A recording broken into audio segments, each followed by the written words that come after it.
साधना के प्राथमिक सोपान। राजयोग 8 अंगों में विभक्त है। पहला है यम अर्थात अहिंसा, सत्य, अस्तेय, ब्रह्मचर्य और अपरिग्रह। दूसरा है नियम अर्थात शौच, संतोष, तपस्या, स्वाध्याय और ईश्वर प्राणिधान अर्थात ईश्वर को आत्मसमर्पण।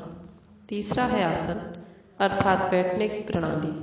चौथा है प्राणायाम अर्थात प्राण का संयम। पांचवा है प्रत्याहार अर्थात मन की विषयाभिमुखी गति को फेरकर उसे अंतर्मुखी करना।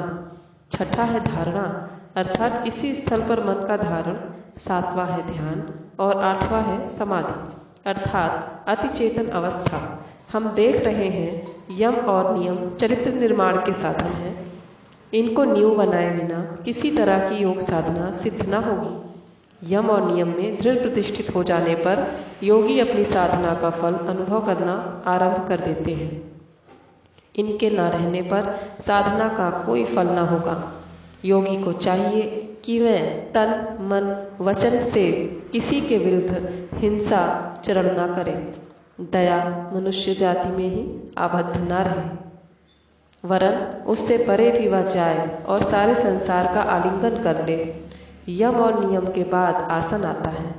जब तक बहुत उच्च अवस्था की प्राप्ति नहीं हो जाती तब तक रोज नियमानुसार कुछ शारीरिक और मानसिक क्रियाएं करनी पड़ती हैं, अतएव इनसे दीर्घ काल तक एक ढंग से बैठा जा सके। ऐसे एक आसन का अभ्यास आवश्यक है। जिनको जिस आसन से सुविधा मालूम होता हो उनको उसी आसन पर बैठना चाहिए।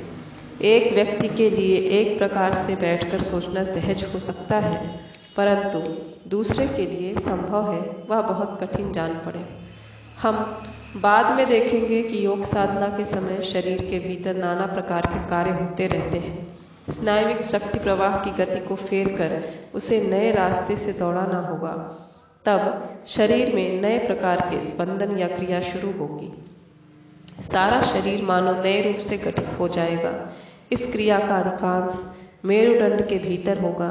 इसलिए आसन से संबंध में इतना समझ लेना होगा कि मेरुदंड को सहज स्थिति में रखना आवश्यक है। ठीक सीधा बैठना होगा। वक्ष, ग्रीवा और मस्तक सीधे और समन्वित रहे। इससे देह का सारा भार पसलियों पर पड़े।